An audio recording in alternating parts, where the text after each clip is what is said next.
ಇಲ್ಲ ಸಿ ಏನಾಗ್ತದೆ, ನಾನು ತಪ್ಪು ಮಾಡಿಲ್ಲ ಸರ್. ನನ್ನನ್ನು ಆಕಸ್ಮಿಕವಾಗಿ ನಾನು ಇದರಲ್ಲಿ ಇದಾಗಿ ದಯವಿಟ್ಟು ನನ್ನನ್ನು ಬೇಗ ಇದರಿಂದ ಆಚೆ ಕರ್ಕೊಂಡು ಹೋಗ್ಬೇಕು, ಅದಕ್ಕೇನೋ ದಯವಿಟ್ಟು ಲೀಗಲ್ ಆಗಿ ನಮಗೆ ಸಪೋರ್ಟ್ ಮಾಡಿ ಏನು ಮಾಡಬೇಕು ನೋಡಿ ಅಂತ ಹೇಳ್ತಾರೆ. ಬಿಟ್ಟರೆ ಬೇರೆ ಇಲ್ಲ. ನಾವು ಹೋಗೋದೇನಕ್ಕೆ ನೀವು ಆರಾಮಾಗಿದ್ದೀರಾ ಏನು ಎತ್ತ ಅವ್ರ ಬಗ್ಗೆ ಒಂದು ವಿಚಾರಿಸುವಂಥ ಒಂದಿದ್ರು, ಜೊತೆಗೆ ಕೇಸ್ ಬಗ್ಗೆ ಏನು ನಡೀತಾ ಇದೆ, ಏನು ಮಾಡಬೇಕಾಗತ್ತೆ, ಸೊ ಅವ್ರ ಇನ್ಸ್ಟ್ರಕ್ಷನ್ ಇಟ್ಕೊಂಡೆ ನಾವು ಕೇಸ್ಗಳನ್ನ ನಡೆಸಬೇಕು. ಸೊ ಹಾಗಾಗಿ ನಾನು ಹೋಗಿದ್ದೀನಿ, ಬಂದಿದ್ದೀನಿ ಅಷ್ಟೇ.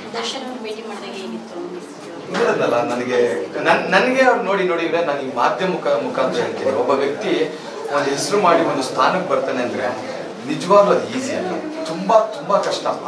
ಇವತ್ತು ಆ ಸ್ಥಾನಕ್ಕೆ ಬಂದಿದ್ದಾರೆ ಅಂದರೆ ಖಂಡಿತವಾಗಿ ಇವಾಗ ದರ್ಶನ್ ಅವ್ರು ಇರ್ಬೋದು, ಸುದೀಪ್ ಅವ್ರು ಇರ್ಬೋದು, ಯಶ್ ಇರ್ಬೋದು, ನಮ್ಮ ಕನ್ನಡ ಚಿತ್ರರಂಗದಲ್ಲಿ ನನ್ನ ಪ್ರಕಾರ ಅವರು ಕೂಡ ಒಂದು ಆಸ್ತಿ, ಅಪ್ಪು ಅವರು ಇರ್ಬೋದು, ಎಲ್ಲ ಒಂದು ಆಸ್ತಿ. ಇವತ್ತು ಈ ಸ್ಥಾನಕ್ಕೆ ಬಂದು ಅವ್ರು ಒಂದು ಹೆಸರು ಮಾಡಿ ಇಷ್ಟು ಜನ ಅಭಿಮಾನಿಗಳನ್ನ ಸಂಪಾದನೆ ಮಾಡಿದ್ದಾರೆ ಅಂದರೆ ನಾವು 2 ನಿಮಿಷದಲ್ಲಿ ಅವ್ರಿಗೆ ಕಳಂಕ ತರೋದು 2 ನಿಮಿಷ. ಆದರೆ ಅವ್ರು ಹೇಳಿದ್ನಲ್ಲ, ಒಂದೆಷ್ಟೋ ಕಲ್ಲು ಮುಳ್ಳುಗಳನ್ನ ತುಳ್ಕೊಂಡು ಈ ಸ್ಥಾನಕ್ಕೆ ಬಂದಿರ್ತಾರೆ. ಒಂದು ಸ್ವಲ್ಪ ದಿವಸ ತಾಳ್ಮೆಯಿಂದ ಕೋರ್ಟ್ ತೀರ್ಮಾನ ಮಾಡೋವರೆಗೂ ಎಲ್ಲರೂ ತಾಳ್ಮೆಯಿಂದ ಇರಬೇಕಾಗಿದ್ದು ನಮ್ಮ ಕರ್ತವ್ಯ ಅಂತ. ನಾವು ಕಾನೂನನ್ನ ಗೌರವಿಸೋರ ಆಗಿದ್ರೆ ನಾವು ಕೋರ್ಟ್ ತೀರ್ಮಾನ ಆಗೋವರೆಗೂ ಅವ್ರನ್ನ ಅಪರಾಧಿಗಳು ಅಂತ ನಾವು ಅನ್ಕೋಬಾರ್ದು ಅಂತ ನನ್ನ ಭಾವನೆ.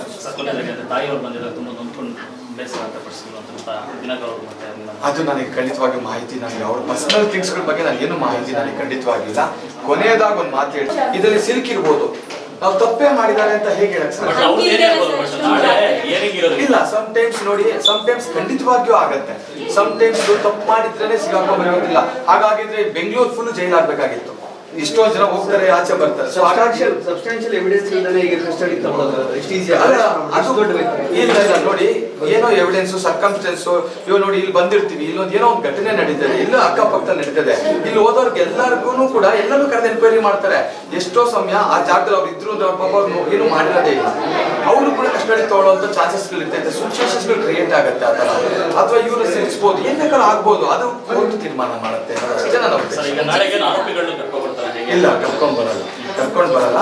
ವಿಡಿಯೋ ಕಾನ್ಫರೆನ್ಸ್ ಮುಖಾಂತರ ಕೋರ್ಟ್ ಅಲ್ಲಿ ನಾಳೆ ಜಸ್ಟ್ ಒಂದು ಇನ್ನೊಂದು ಡೇಟ್ ಹೋಗುತ್ತೆ.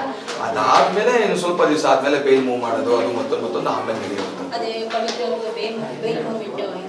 ಅದೇ ನಾನು ನೋಡೋಣ, ಪವಿತ್ರ ಅವ್ರದ್ದು ಅನ್ಕೊಂತ ಇದ್ದೀನಿ, ಒಂದು 10-15 ದಿವಸ ನೋಡ್ಕೊಂಡು ಮೇ ಬಿ ಇದಾಗಿ ಒಂದು ವೀಕ್ ಆದ್ಮೇಲೆ ಡೆಫಿನೆಟ್ಲಿ ಟೇಕ್ ಸಮ್ ಡಿಸಿಷನ್. ಅದನ್ನ ಮೂವ್ ಆಗೋದಕ್ಕೆ ಯಾವ ತರ ಅಂತ ಪ್ಲಾನ್ ಖಂಡಿತ ಭೇಟಿ ಆಗ್ಬೇಕು. ಬಿಕಾಸ್ ಅದು ಅವ್ರ ಇನ್ಸ್ಟ್ರಕ್ಷನ್ಸ್ ತಗೊಳ್ಳೋದು ನಾನು ಹೋಗಿದ್ದೆ, ಅದು ತಗೊಂಡು ಬಂದೆ. ಅಫ್ಕೋರ್ಸ್ ಎಲ್ಲರೂ ಅದು ಕೇಳಿದೆ, JCL ಇವ್ರಿಗೆಲ್ಲ ನೆಕ್ಸ್ಟ್ ಕ್ವಶನ್ ಅದೇ ಬರುತ್ತೆ ನಿಮ್ಗೆ, ಯಾಕಂದ್ರೆ ನಂಗೆ ಅಲ್ಲೂ ಬಂದಿದೆ, ಅವ್ರಿಗೇನೋ ಸ್ಪೆಷಲ್ ಟ್ರೀಟ್ಮೆಂಟ್, ಅವ್ರು ಹೇಗಿಲ್ಲ, no nothing, all are equal. ಅವ್ರಿಗೇನು ಯಾವ ರೀತಿಯಲ್ಲಿ ಅವ್ರಿಗೆ ಖಂಡಿತವಾಗಿಯೂ ಅಲ್ಲಿ ವ್ಯವಸ್ಥೆಗಳಿರಬೇಕು ಅಂತ ಕಾನೂನು ಮುಖಾಂತರ ಅವ್ರಿಗೆ ಏನಿರುತ್ತೆ, ಅದು ಕಾನೂನು ಮುಖಾಂತರ ಅವ್ರಿಗೆ ಏನು ಆಗ್ತಿರುತ್ತೆ ಅದ್ರ ಪ್ರಕಾರ ಅವ್ರ ವ್ಯವಸ್ಥೆ. ಸಾಮಾನ್ಯರಿಗೆ ಭೇಟಿ ಮಾಡೋದಕ್ಕೆ 1-2 ಸಲ ವ್ಯವಸ್ಥೆ ಇರಬಹುದು, ಬಟ್ ಇವರಿಗೆ ಯಾರು ಬಂದರೂ ಇಲ್ಲ ನೋಡಿ ವಾರದಲ್ಲಿ 3 ದಿವಸ ಹೋಗ್ಬೋದು. ಕಾನೂನು ಪ್ರಕಾರ ಕೂಡ 3 ದಿವಸ ಹೋಗ್ಬೋದಲ್ಲ family members. As a lawyers ನಾವು ಡೈಲಿ ಬೇಕಾದ್ರೆ ಹೋಗ್ಬೋದು, ನಾವು ನಮ್ಗೆ ಯಾರು ಟೈಮಿಂಗ್ಸ್ ಫಿಕ್ಸ್ ಇರುತ್ತೆ, ನಾವು ಹೋಗ್ಬೋದು. ಬಟ್ ಫ್ಯಾಮಿಲಿಯವರು 3 ದಿವಸ ಹೋಗ್ಬೋದು. ಇಲ್ಲಿ ಹೋಗಿರೋದು ನಾನು ನೋಡಿದೆ, ಹೋದ ವಾರದಲ್ಲಿ ಒಂದು 3 ದಿವಸ 3 ಜನ ಡಿಫ್ರೆಂಟ್ ಆಗಿ ಹೋಗಿದ್ದಾರೆ ಅಷ್ಟೇ.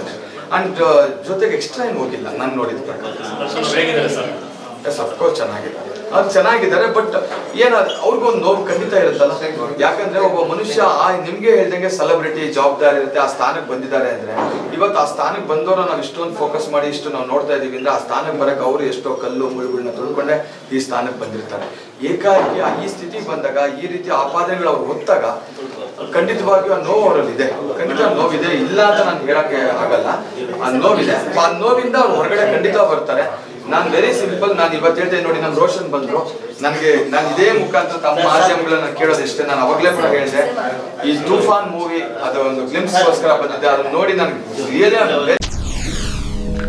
SS TV ಸಿನಿಮಾ ಜಗತ್ತಿನ ಕ್ಷಣ ಕ್ಷಣದ ಸುದ್ದಿಯೊಂದಿಗೆ.